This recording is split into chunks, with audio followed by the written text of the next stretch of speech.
मेरे इमाम ने अली रसूल के बारे में बहुत पहले कहा था, या रसूल अल्लाह तेरी नस्ल पाक में है बच्चा बच्चा नूर का। बुलंद आवाज से कहें या रसूल अल्लाह, या रसूल अल्लाह तेरी नस्ल पाक में है बच्चा बच्चा नूर का। तू है ऐने नूर तेरा सब घराना नूर का। तू है ऐने नूर तेरा सब घराना नूर का। मेरे इमाम कहते हैं, क्या बात रजा उस चमनिस्ताने करम की, क्या बात रजा उस चमनिस्ताने करम की।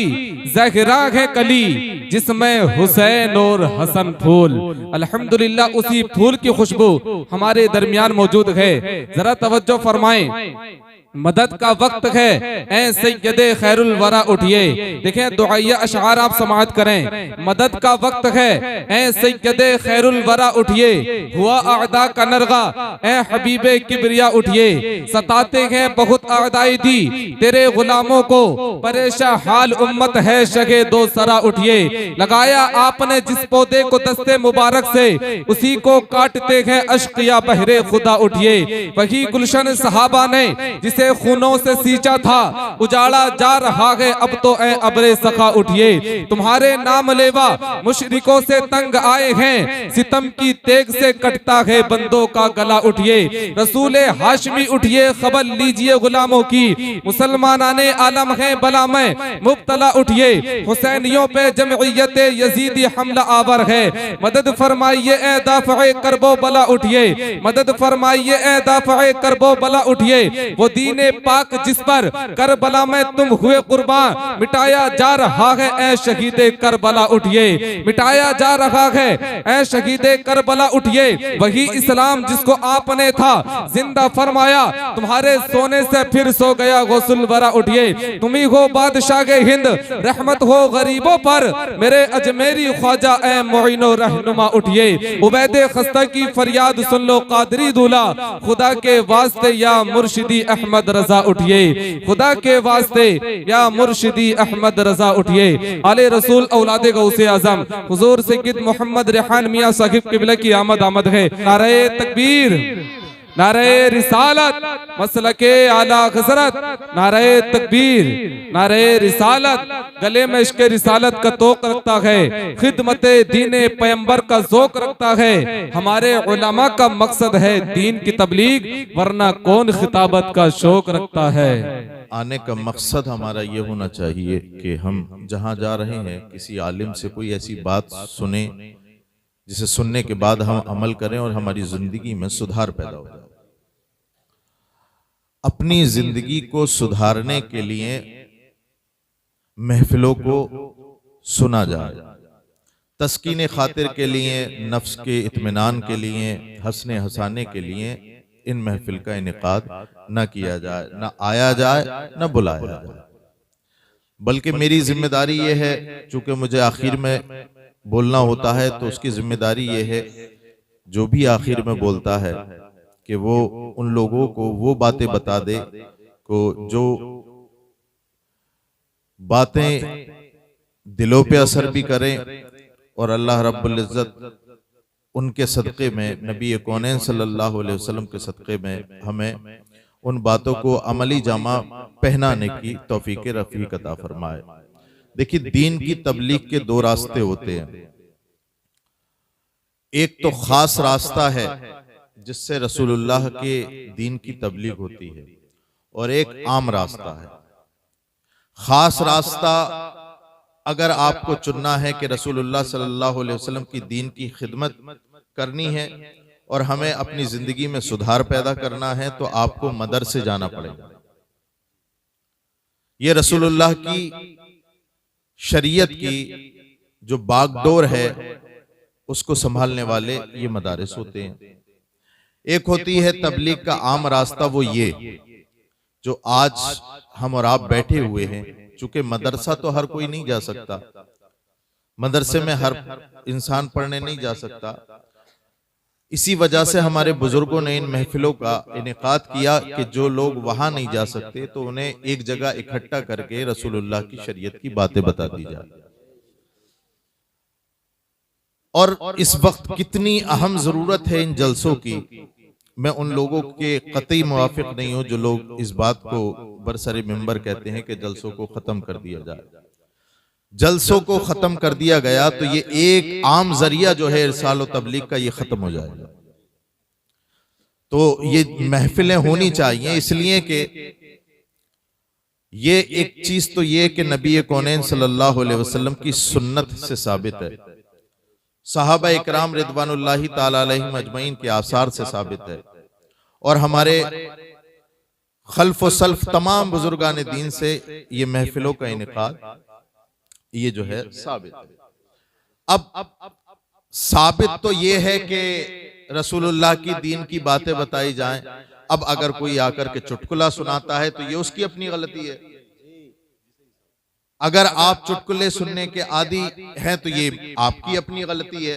अगर मैं यहां बैठ करके दीन की बातें ना करूं बल्कि चुटकुले बता दूं तो ये मेरी गलती है। तो अब अगर कोई चुटकुलों वाले को सुनकर या चुटकुले वाले जो सुनने के आदी हैं, चुटकुले सुनने के जो आदी हैं, उन्हें देखकर कोई ये कहने लगे कि जलसे खत्म कर दो, तो ये उस शख्स की तरह है कि जिसके सर में दर्द हो, आप पूछें कि भाई सर काट दिया जाए या दवा खाओगे, तो अक्लमंद आदमी यही कहेगा भाई दवा खा लो, सर थोड़ी काटा जाएगा। तो जो बुरी चीजें हैं उसको खत्म किया जाए। जलसों में जो ऐसी चीजें होती हैं जो रसूलुल्लाह की सुन्नत से साबित नहीं है, रसूलुल्लाह सल्लल्लाहु अलैहि वसल्लम और हमारे असलाफ से साबित नहीं है, उनको खत्म किया जाए और इन जलसों को बाकी रखा जाए। क्योंकि यहां पर बैठ करके हमारी हतमी काविश ये होनी चाहिए कि हम जब तक बोले आपकी दिल में उतरना चाहिए। इसलिए कि अगर दिल में जो बात उतरती है तो वो उसको अमली जामा भी पहना दिया जाता है। ये जलसे ना, जलसे, ये महफिलें, ये हमारी जिंदगी में बड़ा चेंजेस पैदा करती हैं। बेटा बैठ जाओ, अब मत आना है ना, बैठो सुनो। बड़ा चेंजेस पैदा करती हैं। अगर ये महफिलें नहीं हो, कसम खुदा की हमारे घर में, घरों से दीनी माहौल बिल्कुल खत्म हो जाएगा। लेकिन आप मुझसे एक सवाल कर सकते हो कि जलसे तो बहुत होते हैं, दीनी माहौल क्यों पैदा नहीं हो रहा? तो मैं आपसे ये कहूंगा कि हम सुनने तो आते हैं लेकिन अमल की नीयत से नहीं आते। सुनने तो आते हैं लेकिन अमल की नीयत से नहीं आते हैं। मैं तो ये चाहता हूं, ये उलमा इकराम चाहते हैं कि रब रसूल की महफिल का इनेकाद हो, रब रसूल का जिक्र किया जाए, और कोई अपने घर से चलने वाला बेनमाजी जलसा सुने, रब रसूल का जिक्र सुने, आया था बेनमाजी बनकर उठे तो नमाजी बनकर।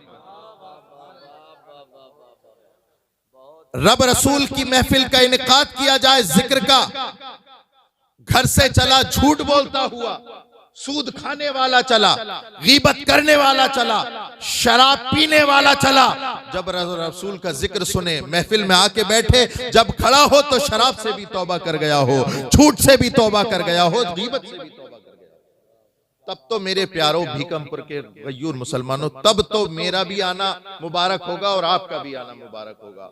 और अगर इसको हमने रस्म बना लिया, हमने इसको रस्म बना लिया कि शबे बारात आ रही है तो जलसा कराएंगे, 40वां है तो जलसा कराएंगे, 10वां है तो जलसा कराएंगे, रबीउल अव्वल शरीफ आ गई तो जलसा कराएंगे, अगर महज ये रस्म है तो ये काबिल मुबारकबाद नहीं है। काबिल मुबारकबाद वही है कि आप सुने और उस पर अमल करें। 100 बातें आपके अंदर ऐसी हैं जिसका सुधार होना चाहिए। आप जलसे में आए, 100 बातों में से अगर 5 बातें भी आपके अंदर अच्छी पहुंच जाएं, और अगर 100 बातों में से आपकी 5 बातें भी खत्म हो जाएं वो जो बुराई की है, तो अल्हम्दुलिल्लाह आपका आना मुबारक हो जाए। इसीलिए तो नबी कौनैन सल्लल्लाहु ताला अलैहि वसल्लम ने इरशाद फरमाया, तलबुल इल्मी फरीज़ा अला कुल्li मुस्लिमिन व मुस्लिमा। रसूलुल्लाह की शरीयत का इल्म सीखना हर मुसलमान मर्द और औरत पर फर्ज है। हर मुसलमान मर्द और औरत पर फर्ज है रसूलुल्लाह की शरीयत का इल्म सीखना। इसका यह मतलब नहीं है कि आप बाज़ाब्ता तरीके से आलिम बन जाओ, तफसीर पढ़ो, हदीस पढ़ो, फिक्ह पढ़ो, बल्कि इस हदीस का मतलब यह है कि आप जो रोजमर्रा के मसाइल आपकी जिंदगी से वाबस्ता है कि नमाज कैसी पढ़नी चाहिए, रोजा अगर रखें तो उसका तरीका क्या होगा, हज अगर करें तो उसका तरीका क्या होगा, अगर ज़कात देते हैं तो उसका तरीका क्या है, अगर हम तिजारत कर रहे हैं उसका इस्लामी तरीका क्या है, अगर हम कारोबार कर रहे हैं इसका तरीका क्या है, और क्या जायज है और क्या नाजायज है। ये चीजें, इनके मसाइल हर मुसलमान मर्द औरत पर सीखना फर्ज है।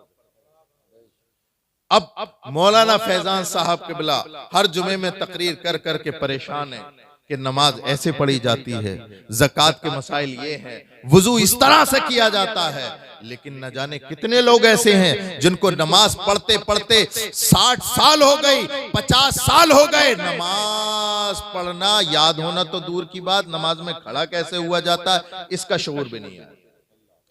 अब बताइए इसका जिम्मेदार मैं, मौलाना फैजान, या आप खुद जिम्मेदार हैं? रसूलुल्लाह सल्लल्लाहु अलैहि वसल्लम ने इरशाद फरमाया, कुल्लुकुम राइन व कुल्लुकुम मसऊलुन अन रइयतिही, तुम में से हर एक जिम्मेदार है और कल क़यामत में उससे उसकी जिम्मेदारी का सवाल होगा। बता, तेरे सामने उलमा मौजूद थे तो तूने क्यों नहीं पूछा? अगर तेरे ऊपर किसी ने हमला कर दिया तो मुकदमा कराने के लिए अच्छे से अच्छे वकील तूने तलाश तो कर लिया, बड़े से बड़े पैसा वाला वकील तूने तलाश कर लिया, लेकिन मेरे नबी की शरीयत का मसला जब तुझसे टकराया, बता कौन से आलिम का दामन तूने थामा, कौन से इमाम साहब के पास गया तू, कौन से आलिम साहब से पूछा तूने शरीयत का मसला? इसका जवाब होगा हमारे पास नहीं, इसलिए कि हमें तो आलिमों की सोबत तक पसंद नहीं, इसलिए कि हमें तो ऐसी बातें ही पसंद नहीं जो हमारे अंदर कोई जो है सुधार का पहलू निकले, हमें ऐसी बातें नहीं। माफ करिएगा, हमारी कौम का मिजाज ऐसा बन गया है कि इस्लाही मौजू पर बात सुनना पसंद नहीं करते। बीकनपुर के गयूर मुसलमानों, दिल पे हाथ रख के बताओ, अगर ये उलमाए किराम नबी कौनैन सल्लल्लाहु ताला अलैहि वसल्लम की जिंदगी की बातें आपसे नहीं करेंगे, रसूलुल्लाह की शरीयत के मसले अगर आपसे नहीं बताएंगे तो फिर किससे बताएंगे? क्या उनसे बताएंगे जिन्होंने रसूलुल्लाह का कलमा नहीं पढ़ा? यकीनन ये बात उन्हीं से की जाएगी जिसने रसूलुल्लाह का कलमा पढ़ा है। आपने कलमा पढ़ा है, रसूलुल्लाह की बात आपसे करी जाएगी और आपको मानना पड़ेगा। कुरान कहता है, मा आताकुमुर रसूल फखुजूहु व मा नहाकुम अन्हु फंतहू, ऐ लोगो जो तुम्हारा रसूल तुम्हें दे वो ले लो, और जिससे रोके उससे बाज आ जाओ। कुरान का ऐलान है 14 सदियों पहले, ऐ लोगो तुम्हारा रसूल जिन चीजों को तुम्हें दे वो ले लो, जिनसे रोके उससे रुक जाओ। बताओ कितने ऐसे लोग हैं जो अपने नबी की मानने को तैयार है? हाथ खड़ा नहीं करवा रहा हूं, यही तो मसला है। मैं कह रहा हूं प्याज, आप समझ रहे हो ब्याज है? मेरे प्यारो, बात यह है कि रसूलुल्लाह सल्लल्लाहु अलैहि वसल्लम गुंबदे खजरा में जब इस उम्मत का मुआयना फरमाते होंगे तो उन्हें कितनी तकलीफ होती होगी। वो लोग अभी अजमल रजा साहब ने पढ़ा, सुना है आप हर आशिक के घर तशरीफ लाते हैं, मेरे घर में भी हो जाए चरागा या रसूल अल्लाह। आहा, सारे सुन्नी खुश हो गए, सारे सुन्नी खुश हो गए। कौन खुश हुआ सुनने के बाद? यहाँ तो नहीं, यहाँ तो बहुत बढ़िया लोग हैं, लेकिन ऐसे भी होंगे शराबे पी रहे हैं, रसूलुल्लाह को बुलाना चाहते हो, हाँ हाँ हम भी पियेंगे। अरे तेरे घर में रसूल आ जाएंगे? तेरे घर में इमाम साहब का आना जायज नहीं है शराब पीने, शराबी के घर में आलिम दीन का आना जायज नहीं है जब तक वो शराब से तौबा ना कर ले। दिन भर सूद लेता है, दिन भर सूद का कारोबार करता है, महफिल में आके या रसूल अल्लाह तुम्हारा दामन नहीं छोड़ेंगे।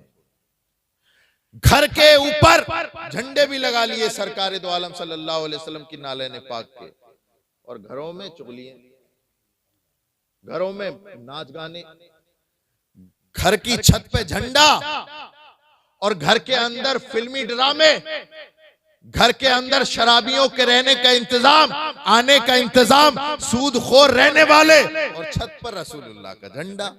ये दोहरा रवैया नहीं है, ये निफाक फिल अमल नहीं है, ये निफाक फिल अमल नहीं है। निफाक फिल अमल क्या है कि आप जबान से कुछ कहो और करो कुछ। जबान से तो कहते हो रसूलुल्लाह आपका दामन नहीं छोड़ेंगे, और दूसरी तरफ तुम शराब छोड़ते नहीं, झूठ छोड़ते नहीं, गीबत छोड़ते नहीं, नमाज की पाबंदी करते नहीं, अल्लाहु अकबर कबीरा। तो ये दोहरा रवैया है, ये निफाक फिल अमल है। और कुरान पाक में मुनाफिक के बारे में इरशाद फरमाया, इन्नल मुनाफिकीना फिद दरकिल अस्फल मिनन नार, मुनाफिक जहन्नम के सबसे निचले तबके में जाएगा। मेरे प्यारो, एक बन जाओ, एक बनो, एक बनो। या तो वो बन जाओ जो तुम जबान से कहते हो, या फिर छोड़ो ये दिखावा, मत नारे लगाओ, मत झंडे उठाओ, कोई जरूरत नहीं। कल कयामत में झंडों और रैलियों के बारे में सवाल नहीं होगा, सवाल यह होगा कि कलमा पढ़ा था, अमल किया कि नहीं किया। कलमा पढ़ा था, नमाजें पढ़ी कि नहीं पढ़ी। कलमा पढ़ा था, रोजे रखे कि नहीं रखे।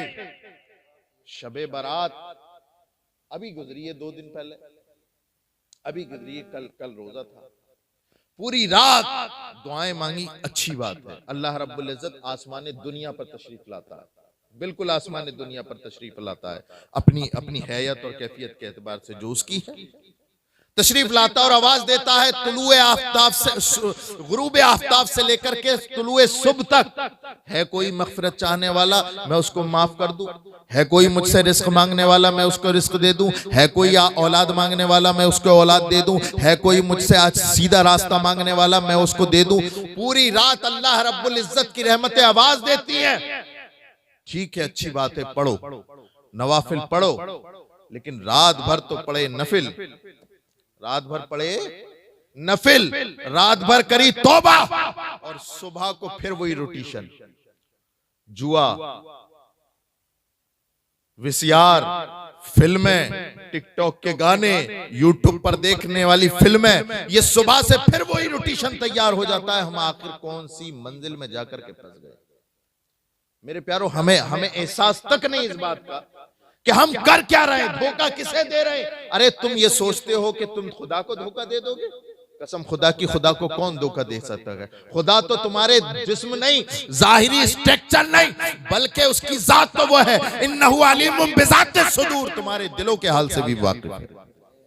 अल्लाह रब्बुल इज्जत तुम्हारे दिलों के हाल से भी वाकिफ है।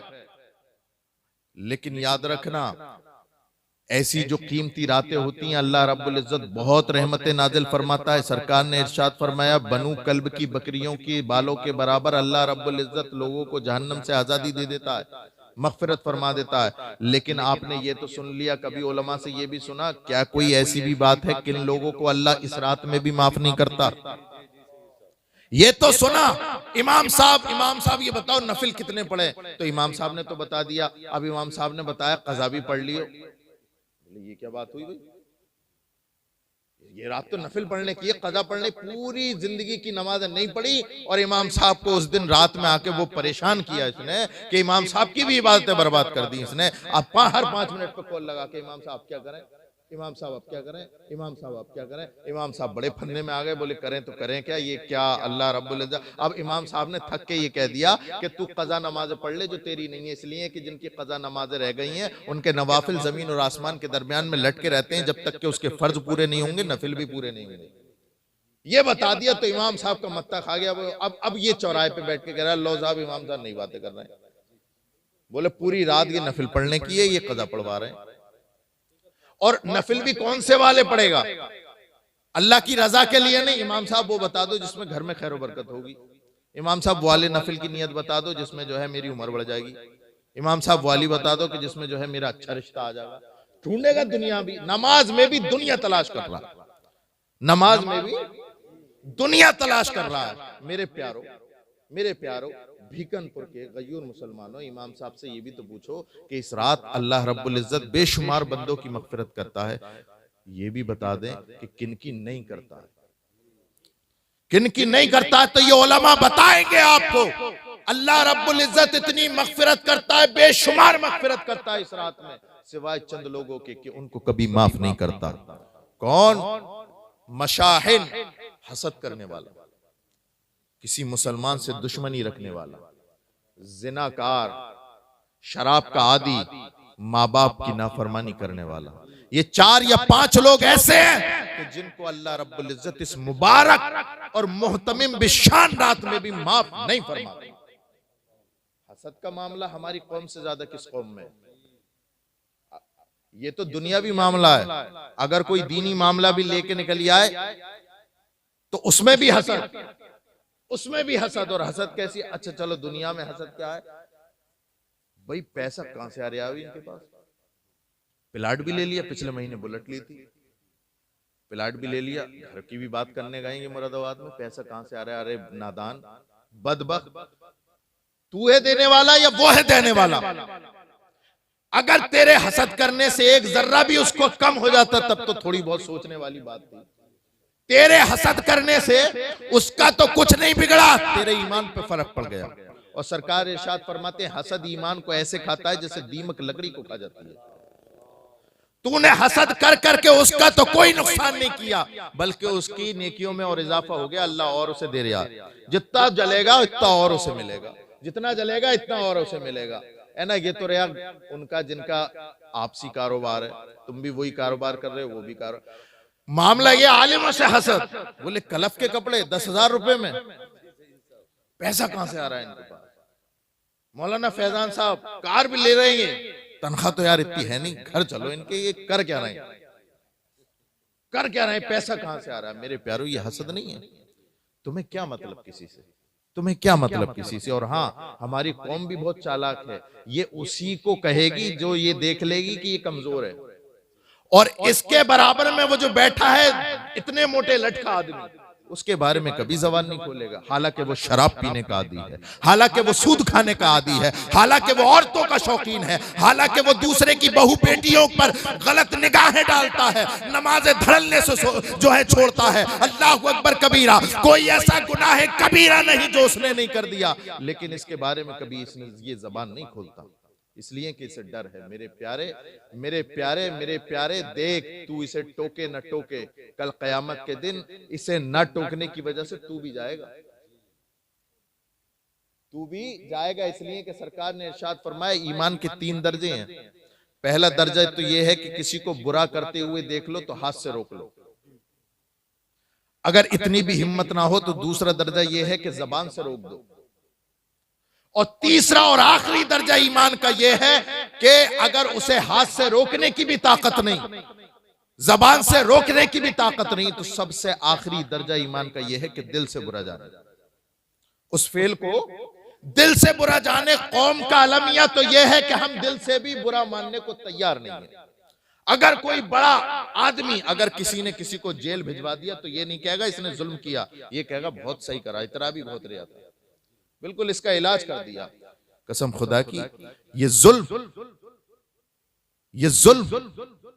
उसने तो किया, लेकिन तू हक बात से खामोश रहा, ये तेरा भी एक तरीके से जुल्म है। तो ये इस तरह के लोग, हसद करने वाले, शराबे पीने वाले, माँ बाप को सताने वाले, ऐसी रातों में भी बख्शे नहीं जाते। अब ये बातें कौन बताए, ये बातें किससे करी जाए? बोले सैयद साहब जब से बैठे हैं डांट ही रहे, जब से बैठे हैं हमें ही सुनाया जा रहा है। मेरे प्यारो, अगर मैं तुम्हें नहीं सुनाऊंगा तो किसे सुनाऊंगा? मुझे आपका खौफ नहीं, उसका खौफ है, इसलिए कि कल कयामत के दिन जवाब मुझे तुम्हें नहीं अल्लाह के फरिश्तों को देना है। वो ये कहेंगे मुझे पूछ के, न इधर उधर की तू ये बात कर, ये बता के काफिला क्यों लुटा, मुझे रहजनों से गिला नहीं, तेरी रहबरी का सवाल। बीकनपुर वालों ने तुझे बुलाया था, पैसे खर्च किए थे, बता तूने उन्हें क्या सिखाया? आधा पौन घंटे का वक्त मिला, तूने उन्हें क्या बताया? मैं कसम खुदा की मैं कहूंगा, उन फरिश्तों से कहूंगा कि जितनी मेरे अंदर सकत थी, या रसूल अल्लाह आपकी दीन की तबलीग करता रहा, और आप भी यही कहेंगे इंशाअल्लाह, यहां भी जवाब देंगे, कयामत में भी जवाब देंगे इंशाअल्लाह। आपकी यहां भी जिंदगी अच्छी होगी और वहां वाली भी अच्छी होगी। अब मसला तो यही है, मौलाना अली अशरफ साहब, बहुत सारे हमारे अवाम ऐसी है, अगर उनसे पूछो कि भाई आपके वालिद साहब हैं कि चले गए, बोले चले गए, इंतकाल कर गए, दादा इंतकाल कर गए, तो इन्हें जरा पकड़ के पूछो कि तुम्हारे वालिद साहब कुछ जब जा रहे थे तो कोई वसीयत करके गए थे?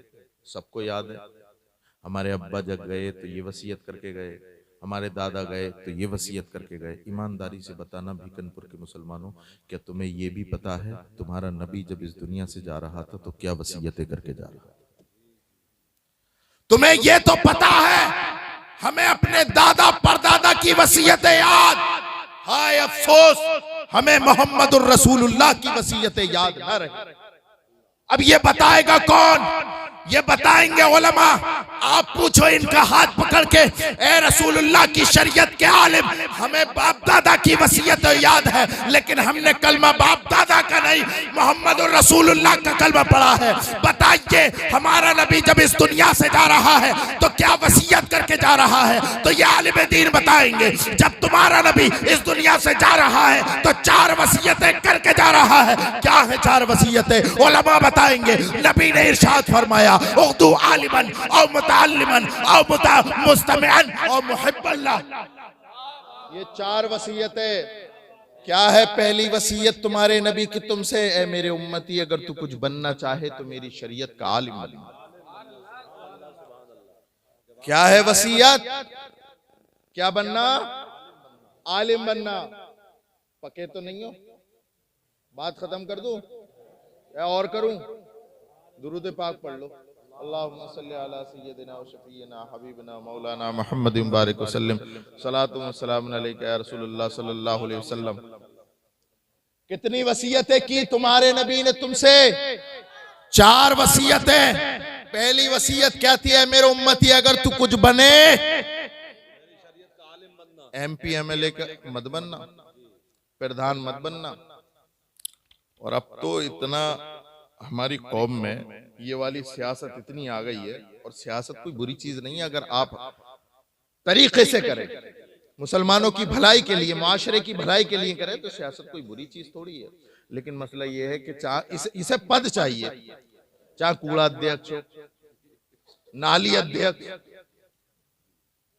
गाड़ियों पे लिखवा रहे हैं, किसी काम के नहीं, खामखा इतना शौक है। लेकिन इस नादान को ये नहीं पता ये दुनिया का मनसब यहीं रह जाएगा। रसूलुल्लाह ने जो इससे फरमाया है कि तुझे अगर बनना है तो फिर मेरी शरीयत का आलिम बन। कितने लोग ऐसे हैं जो अपने रसूल की इस वसीयत पर अमल कर रहे हैं? बताएं हाथ खड़ा करके, किसका बेटा आलिम बन रहा है? माशाल्लाह, एक। और मैं ये पूछता हूं, ये जलसों में जा जाके, इतने बड़े मजमे में एक। अब ये बताओ, ये गलती हमारी है या किसी और की? हमारी अपनी गलती है कि हम रसूल अपने बच्चों को रसूलुल्लाह की शरीयत नहीं सिखा रहे। यही वजह है। और शरीयत क्यों सिखाएंगे जब हम खुद दीनदार नहीं है? हमारे घरों में अगर रसूलुल्लाह के दीन की बातें होंगी तभी तो आलिम दीन पैदा होगा। अगर हमारे घरों में बात होगी तिजारत की, हमारे घरों में बात होगी इलेक्शन की, हमारे घरों में बात होगी प्रधानी की, तो बच्चे भी ऐसे पैदा होंगे, ऐसे ही बनेंगे। मेरे प्यारों, अपने बच्चों को आलिम दीन बनाओ। ये वक्त की बहुत ज्यादा अहम जरूरत है। इसलिए कि आप देख रहे हैं कौन सा ऐसा चौराहा, कौन सा ऐसा दोराहा, कौन सा ऐसा तिराया है जहां जलील नहीं हो रही। बात गिरेबान से शुरू हुई थी, दाढ़ी नोचने तक है, आ गई है। कोई बहुत खतरनाक माहौल में हुआ। आप उठो, एजुकेटेड बनो, तालीम याफ्ता बनो। ये कौम तुम्हें नहीं देखना चाहती पढ़ा लिखा, ये लोग नहीं देखना चाहते आपको पढ़ा लिखा। आप इनके इरादों को बातिल कर दो, गलत साबित करो और अपने बच्चे को आलिम दीन बनाओ। अब आलिम दीन क्यों बनाएगा? आलिम दीन क्यों बनाएगा? उसे पता है कि जब आलिम बन जाता है या तो मस्जिद में रहेगा या मदरसे में। मस्जिद में रहे या मदरसे में तो तनख्वाह कितनी होगी? 10,000 15,000। लेकिन अगर इसे कुछ और लाइन में भेज दिया तो हो सकता है बहुत बढ़िया कर, है ना। अब ये एक दूसरी बात, दूसरा मौजू छिड़ गया, लेकिन मैं इसे छेड़ूंगा नहीं, यहीं पे खत्म करता हूं इस बात को। खैर कोई बात नहीं, आप आलिम ना बनाओ। और यहां पर इतने बड़े मजमे में एक आदमी ने हाथ खड़ा किया कि उसका बच्चा आलिम दीन बन रहा है। मेरी दिल से दुआएं, अल्लाह रब्बुल इज्जत उस बच्चे को मुकम्मल आलिम दीन बनाए और उसके इस इलाके का नाम रोशन करने की तौफीक अता फरमाए। कोई बात नहीं, आलिम दीन वो बनाएगा कि जिसके घर में दीन की बातें होती हैं। अब मैं ये समझता हूं कि सबके घर में दुनिया की बातें होती हैं, तो दुनियादार बनेगा। अरे दीन की बातें होंगी तो दीनदार, और दुनिया की बातें होंगी तो दुनियादार। इतने बड़े मजमे में बताओ किसका बेटा IPS है? इतने बड़े मजमे में बताओ किसका बेटा MBBS है? या तो दीनदार या दुनियादार। तो दीनदार एक, दुनियादार कितने? आईपीएस नहीं बना रहे आप, दुनियादार तो हैं, तो फिर बनाइए, डीएम एसडीएम बनाइए, कलेक्टर और जज बनाइए, एमबीबीएस डॉक्टर बनाइए। ना आप दीनदार ही रहे ना दुनियादार, क्या करने आए आप दुनिया में? है कोई ये एहसास दिलाने वाला? है हमारे दिलों में कोई एहसास इस बात का कि हम आखिर दुनिया में आए क्यों हैं? ना हम अपने बच्चे को दीन सिखा रहे, ना सही से दुनिया सिखा रहे, ना खुदा ही मिला ना विसाले सनम, इधर के रहे ना उधर के रहे। मेरे प्यारो, तुम्हारे पास अगर पैसा है तो उस पैसे का खर्चा तुम अच्छी जगह क्यों नहीं करते? मंगनियों में 5-5 लाख रुपए देके आते हो, 20-20 लाख रुपए देके आते हो, 1-1 करोड़ रुपए की शादियां हो रही हैं, 20-20, 30-30 लाख रुपए की कार जा रही है, 4 व्हीलर जा रही है। लेकिन उन हाजी जी से, मेंबर साहब से पकड़ के पूछो, तुमने अपने बच्चे को भी पढ़ाया? पैसे ही नहीं है। अरे अक्ल के दुश्मन, पैसे नहीं है, तूने अपनी बेटी की शादी, अपनी बेटी की शादी किस तस को एहतसाम से की कि इलाके में किसी ने नहीं की, और तेरा बच्चा पड़ा हुआ नहीं है, तेरे पास पैसे नहीं है। कितनी गजब की बात है, कितने गजब की बात है। मेरे प्यारो, ये फालतू के अखराजात खत्म करो। और मैं ये बात बड़े वसूख और एतमाद के साथ कहता हूं, मौलाना फैजान साहब अगर बात सही हो तो तायीद फरमाए, अगर ये मुसलमान जितना पैसा फालतू खर्च करता है, अपने खाने पर खर्च करता है, अपनी शादियों और मंगनियों पे खर्च करता है, अगर इसका 10% पैसा भी, 10% भी अपने बच्चे की तालीम पे लगा दे, हमारा मुआशरा सुधर जाएगा। लेकिन हमारे दिल में एहसास हो तभी ना, हमारे दिल में एहसास तक नहीं। हम कर क्या रहे हैं? कब्र में हम क्या जवाब देंगे? हश्र में क्या जवाब देंगे? क्या जवाब देंगे? मैं ये नहीं कहता कि आप अपने बच्चे को आलिम दीन बनाओगे तभी दीन की खिदमत होगी, नहीं। अगर आपकी तरबियत अच्छी है, रसूलुल्लाह सल्लल्लाहु अलैहि वसल्लम ने जो तरबियत के रास्ते बताए, अगर वो तरबियत है आपकी, तो अगर आपका बेटा इंजीनियर भी बनेगा तो भी वो दीन की खिदमत करेगा, जज बनेगा तो भी दीन की खिदमत करेगा, डॉक्टर बनेगा तो भी दीन की खिदमत करेगा। लेकिन करेगा तो तब जब हम उसे डिग्री दिलाएंगे। मुआशरा तो ये है, 5वें 6ठे तक पढ़ाया, 10वें तक हाई स्कूल करा दिया, ज्यादा से ज्यादा इंटर करा दिया। अब इंटर कराने के बाद जैसी बेटा घर में घुसा, उसने अपने कागजात रखे, अब्बा ने पूछा, लल्ला दिया है पेपर? हाँ दिया है। चलो ठीक है, अब सुबह को वेल्डिंग की दुकान पे चलिए। अब्बा ने पूछा, बेटा दिया है पेपर? हाँ दिया है। बोले ठीक है, तुम्हारी पढ़ाई हो गई, अब तुम हमारे साथ भट्टे पे चलिए, बिहार चलिए, बंगाल चलिए, मजदूरी करेंगे। अकल के दुश्मन, अगर तुझे यही सब कराना था तो तूने 12वें तक 2-3 लाख रुपए खर्च क्यों किए? कोई प्लाट लेके डाल देता, 10 साल में अच्छे खासे पैसे बढ़ जाते उसके। ये फर्जी पढ़ाई मत पढ़वाओ, ये फॉर्मेलिटी पूरी फॉर्मेलिटी अदा मत करो, बल्कि अपने बच्चों को डिग्री होल्डर बनाओ, अपने बच्चों को डिग्री होल्डर बनाओ। इसलिए कि वक्त की अहम तरीन जरूरत है कि जिंदगी के हर शोबे में हम नंबर 1 होने चाहिए। डिग्री होल्डर बनाओ, डिग्री होल्डर। और ये फालतू के अखराजात बिल्कुल खत्म कर दो, बिल्कुल खत्म कर दो। ये जो 1-1 किलो गोश्त ला रहे हो ना, 2-2 जने घर में रह रहे हैं और गोश्त आ रहे हैं 1-1 किलो। और बीकानपुर में अगर कोई रहने वाला हो 100 साल से, तो 100 से ज्यादा भैंसे अकेले ही घर खा गया होगा। और पढ़ाई के नाम पे इन पे ठन्नी नहीं निकलती। मेरे प्यारो, अगर तुम अपने बच्चों को नहीं पढ़ाओगे तो कौन पढ़ाएगा? बुजुर्ग फरमाते हैं, अगर तुम अपने बच्चों को हक का रास्ता नहीं दिखाओगे, अपने बच्चों को हक का रास्ता नहीं दिखाओगे तो कोई और आएगा, उन्हें बातिल रास्ता दिखा देगा। अगर तुम अपने बच्चों की तरबियत अच्छी नहीं करोगे तो बच्चे तो सीखने के आदी हैं, आपने अच्छा सिखा दिया तो सीख लेंगे, वरना कोई और आएगा जो उसे जुआ सिखाएगा, वो सीखेगा।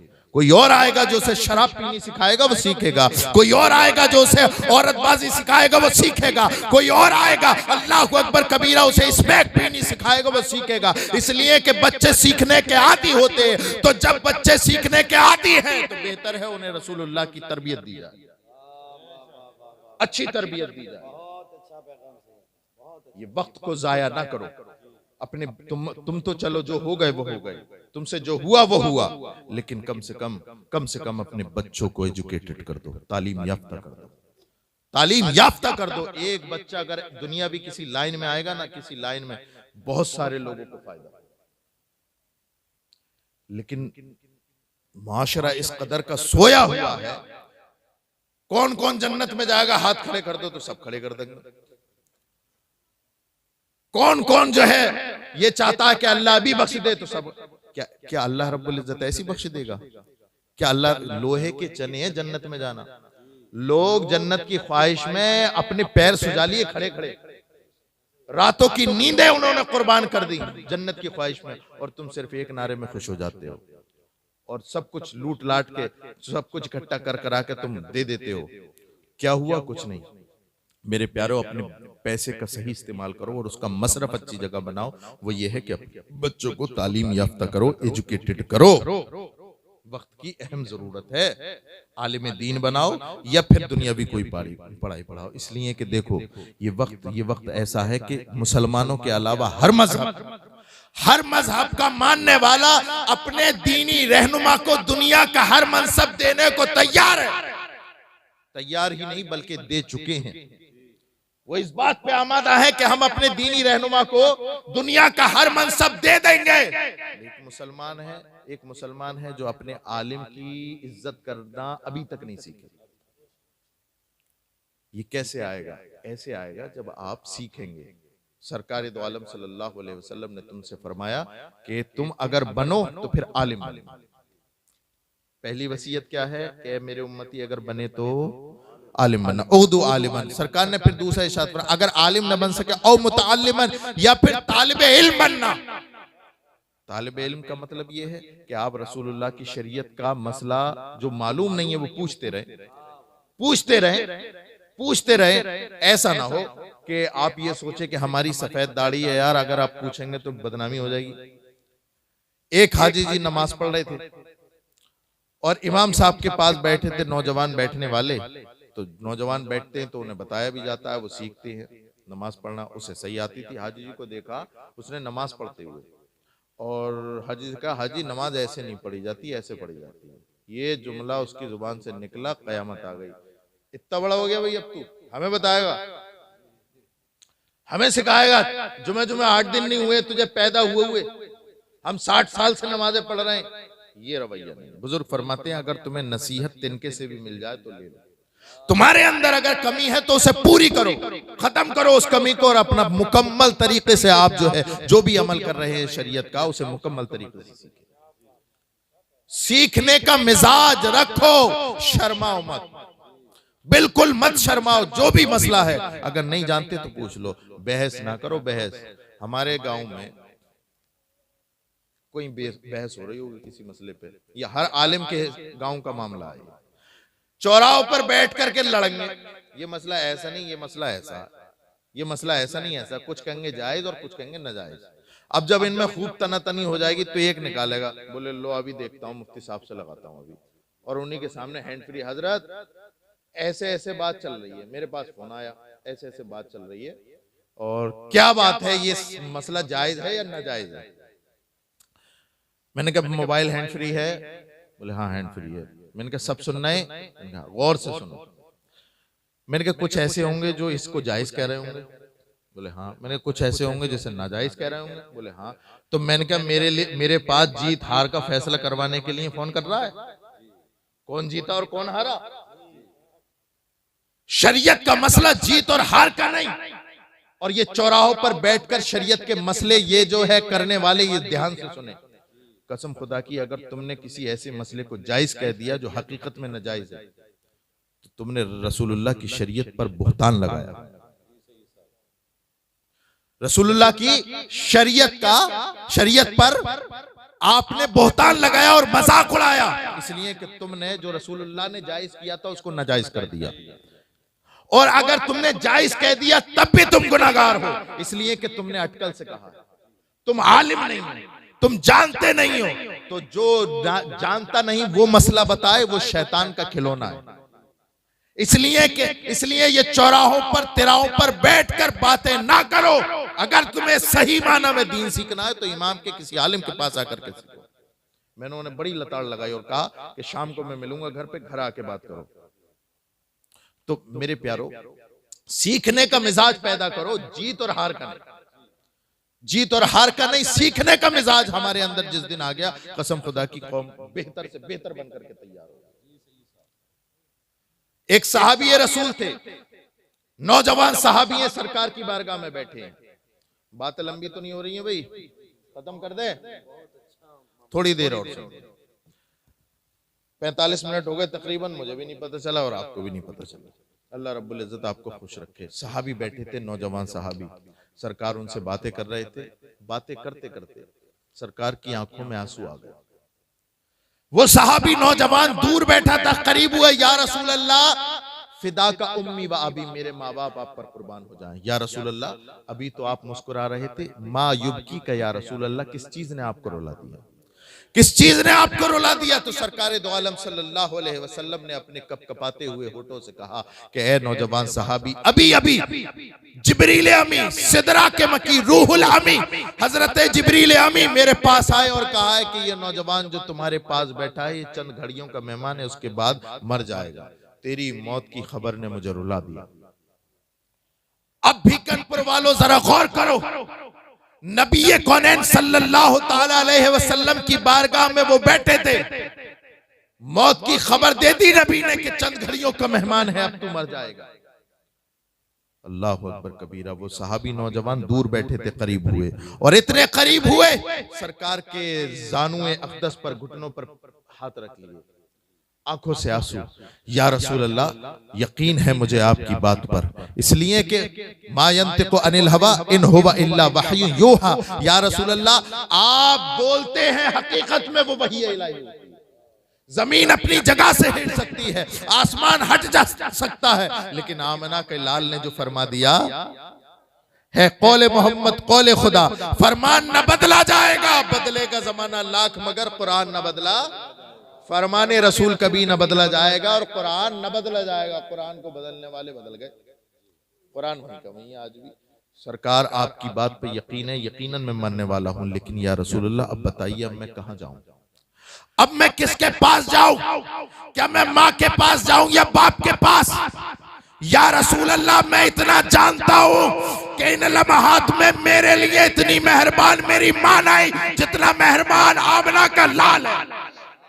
उठ के या रसूल अल्लाह, मैं कहीं नहीं जाऊंगा, आप मेरे लिए मेहरबान हैं मां से भी ज्यादा, मैं कहीं नहीं जाऊंगा, इन मौत के लम्हात मेरे बाकी बचे हैं, चंद घड़ियों का मेहमान है। अब या रसूल अल्लाह, ये बताइए कि मैं करूं क्या? यही बात बताने के लिए मैंने यह हदीस सुनाई है। सहाबी ने कहा, या रसूल अल्लाह, मैं चंद घड़ियों का मेहमान हूं, करूं क्या? सरकार ने इरशाद फरमाया कि अब तुझे कहीं जाने की जरूरत नहीं, करीब आ, इश्तगिल बित्ताल्लुम, इश्तगिल बित्ताल्लुम, इश्तगिल बित्ताल्लुम। ए नौजवान सहाबी, जो जो तुझे शरीयत का मसला नहीं पता वो मुझसे पूछता जा, मैं बताता जाऊं, मुझसे पूछता जा, मैं बताता जाऊंगा। यानी सरकार ने ये इशारा फरमा दिया है, लोगों अगर तुम्हें तुम्हारी मौत का यकीन हो जाए कि तुम चंद लम्हात में मरने वाले हो, तो भी सरकार दो आलम सल्लल्लाहु अलैहि वसल्लम की शरीयत का कोई ना कोई मसला सीख के मरो। इसलिए सीखने का मिजाज पैदा करो। तो सरकार ने इरशाद फरमाया, मुख्तसर में अपनी बात को खत्म करता हूं, आलिम बनो या तालिब इल्म ओ मुस्तमियान। सरकार ने इरशाद फरमाया तो आलिम बन या तालिब इल्म बन। और तीसरे नंबर पर इरशाद फरमाया, ऐ मेरे उम्मती, अगर तू आलिम भी न बन सके, तालिब इल्म भी न बन सके, तो फिर गाने मत सुनना, नचैयों के गाने ना सुनना, यूट्यूब पर गाने ना सुनना, बन के उन उलमा को सुनना कि जब वो बोलते हैं या तो अल्लाह का कलाम पढ़ते हैं या रसूल की हदीस पढ़ते हैं। मुस्तमियान, उलमा को सुनने वाला बनना, उलमा को सुनने वाला बनना। मामला तो यही है हमारी कौम का, मुआशरे का, हम उलमा को सुनने को तैयार नहीं है। अगर मौलाना फैजान साहब के पास कोई मसला लेकर के आए, हजरत बताओ मसला क्या है, तो इमाम साहब ने बता दिया मसला ये है। अब इसे इत्मीनान नहीं हुआ, घर गया और मोबाइल का नेट खोला, यूट्यूब खोला, उसमें बोला ये वाला मसला कैसे है। अब अगर यूट्यूब वाले ने ऐसी बता दिया जैसे इमाम साहब ने बताया, तो चौराहे पे खड़े, हाँ भाई सही कह रहे हैं इमाम साहब, यानी अब उससे तस्दीक करा रहा है यूट्यूब से। कौन सा तालिब इल्म बना? ये उलमा को तो सुनने वाला नहीं बना, बल्कि किसे सुनने आए? यूट्यूब को। अब यूट्यूब पे तुम्हें नहीं पता कितने जहरीले लोग हैं यूट्यूब पे। तुमने तो सिर्फ मसला पूछा, ये थोड़ी पूछा कि हनफियों के नजदीक क्या है, शाफी के नजदीक क्या है? तुमने तो यही पूछा ना ये मसला क्या है। तो 50 तरह के मौलवी, 50 तरह के, अगर तेरा एतबार उन लोगों पर है तो मत पढ़ इनके पीछे नमाज। कोई हक नहीं तुझे नमाज पढ़ने का। अगर तू एतबार करना ही चाहता है तो यूट्यूब वाले की बातें ना सुन, जो तेरे इमाम ने मसला बताया उसी पर काम कर है। उलमा को क्या बन, सुनने वाला बन, उलमा को सुनने वाले बनो। नौजवानों तुम्हें ही सबसे ज्यादा सुनाता हूं मैं तकरीर, जहां भी चला जाऊं सबसे ज्यादा। ये बुजुर्ग तो हमारे जो है सरपरस्त हैं, ये हमारे बुजुर्ग सरपरस्त हैं, इन्होंने अपनी जिंदगी के ज्यादातर तजुर्बे कर लिए। अब मुआशरा तुमसे तैयार होगा। एक अंग्रेज थिंकर ने कहा था अगर किसी कौम को बिगाड़ना हो उसके नौजवानों को बिगाड़ दो, कौम खुद ब खुद बर्बाद हो जाएगी। और अगर कोई कौम सुधरती है तो उसकी पहचान यह है कि उसके नौजवान सुधरे हुए। इसलिए नौजवानों उलमा को सुनो, उलमा को, और उलमा को उन्हें सुनो। अगर तुम्हें यूट्यूब पे ही सुनना है तो इमाम साहब के पास आ जाओ एक बार। हजरत ये है कि हम इनकी तकरीर सुन सकते हैं, इमाम साहब कहें कि हाँ सुनो तो फिर सुनना। तुम्हें क्या पता कि हो सकता है उसके पीछे तमंचा लेके बैठा हो कोई कि ये बोलना है तुझे, और तुम उसे समझ रहे हो आलिम। तुम्हारे पास सामने है उसकी सनद के वो आलिम है, जो यूट्यूब पर बैठ करके तकरीर कर रहा है वो आलिम है। इनका यकीन है इमाम साहब का कि ये आलिम, ये पढ़े लिखे हैं, तो इनका यकीन और एतमाद कर और इनसे सुन और फैसले इनसे करा, नेट से नहीं। इसलिए कि ये वक्त बहुत खतरनाक वक्त है। इसलिए मेरे प्यारों, मैं मुख्तसर बिल्कुल अपनी बातें खत्म कर रहा हूं। आलिम बनो, तालिब इल्म बनो, या फिर उलमा को सुनने वाले बनो। 3 वसीयतें, आखिरी वसीयत, चौथी और आखिरी वसीयत सरकार इरशाद फरमाते उग्दू आलिमन और मुतअल्लिमन और मुस्तमिअन और मुहिब्बन। ए मेरे उम्मती, या तो आलिम बन, या तालिब इल्म बन, या उलमा को सुनने वाला बन। अगर ये 3 भी ना बन सके, और मुहिब्बन ला, या उलमा से मोहब्बत करने वाला बन। उलमा से मोहब्बत करने वाला बन जा। सब चीख उठे, वाह भाई हजरत क्या बात कह दी। ये तो सबसे आसान है, मदरसे भी नहीं जाना पड़ेगा। मोहब्बत तो घर बैठे भी हो जाए, मदरसे को जाना पड़ रहा है। लेकिन भीकनपुर के गैयूर मुसलमानों, अगर रसूलुल्लाह ने फरमाया है कि अगर 3 न बन सको तो चौथे बन जाना, मोहब्बत करने वाले, तो कसम खुदा की अगर तुम्हारी सच्ची मोहब्बत ही उलमा को मिल जाए ना तो ये अपना दिल निकाल के तुम्हें दे देंगे। आफत तो यही है, इनकी जरा सी बातों पे तुम निगाह रख रहे हो। खुद का मामला ऐसा है कि घर तक कब्जे में नहीं है और इमाम चाहिए फरिश्ता। कमी निकालने पे आओ ना, कमी निकालने पे आओ तो आप कितने ही बड़े पारसा में 2 मिनट में कमी निकाल दो। तो क्यों है, बस ये देख लो हमसे बेहतर है कि नहीं है। तुमसे बेहतर है तो काम चलाते रहो। क्यों बिला वजह में आसमान से फरिश्ता थोड़ी आगा। कमी तो हर शख्स में है, मुकम्मल तो एक ही आमना का लाल है। आमना का लाल ही मुकम्मल है, उसके बाद कोई शख्सियत ना तो पैदा हुई ना पैदा होगी। रसूलुल्लाह मुकम्मल है। ढूंढने वालों ने उनमें भी कमी ढूंढ ली, ढूंढने वालों ने तो उनमें भी कमी ढूंढ ली। तो क्यों बनना है ऐसा हमें? हम आलिम से मोहब्बत करो ना।